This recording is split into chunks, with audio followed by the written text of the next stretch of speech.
Hey, welcome back to my channel. This week's video is on developer relations, and this one's near and dear to my heart because I'm a developer advocate slash developer relations.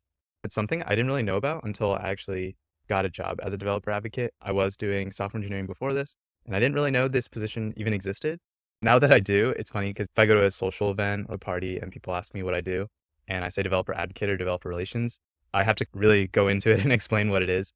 So yeah, this week's diagram is about what developer relations is. So there's really three parts of developer relations that I've seen. And the first part is awareness and marketing. Second part is education and content. And the third piece is community and engagement.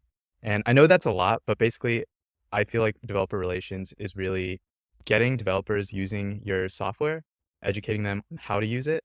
And then lastly, ideally build a community and get them loving your product so much that they want to talk about it with other developers and engage in like in-person events, online forums, and ideally, like if you're doing a good job, if your company's doing a good job in all of these fields, then you have a really good developer community, and that is good developer relations. So yeah, let's break this down into layman terms, right? Because even that language is a little nitty gritty. So to give you a very concrete example, think about the air fryer, right? They want to sell to say like everyday home cooks, and how they might want to do the marketing awareness is they start off with like infomercials, ads, getting air fryers in storefronts to get people just aware and getting their eyes on what an air fryer can do and what the benefits are. From there, once they buy an air fryer, give them a lot of content, give them education through like cookbooks, tutorial videos, recipes, and get them just using the air fryer, essentially getting them like learning how to use the air fryer. From there, ideally, there can even be like communities or content creators just creating content and engaging with the air fryer community. And so you have Reddit posts, you have like on Twitter, people like writing about the air fryer on recipe blogs. And basically it's like a flywheel effect, right? The more people are talking about it in the community, the less you need to do on the marketing awareness because you have really good word of mouth and just a really good brand out there. And then that just gets more people buying air fryers, looking for more cookbooks and education and getting like a bigger community. And it's this whole flywheel effect. And that would be good home cook relations.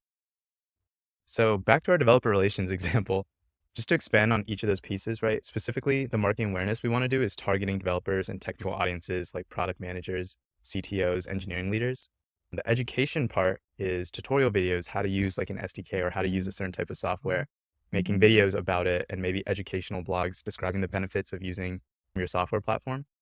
And then lastly, in-person events, forums, and online communities is all part of building a good developer community and just getting developers that are using your product, discussing their use cases, even issues, right? How to solve them. And like, for example, Stack Overflow is a really good example of a thriving developer community. And just like the air fryer, you can really get some really cool flywheel effects. And when you get this effect, you know that your developer relations team is doing a good job when you have a really good community. Yeah, lastly, just to expand back to that flywheel effect, for developer relations, what it could look like is AWS does a really good job. And aside from being like a very useful product itself, first they start with awareness, right? Getting people to know about AWS. And one funny one is they do a lot of NFL commercials, if anyone's ever seen those, talking about like how AWS helps power the probability and statistics behind the NFL.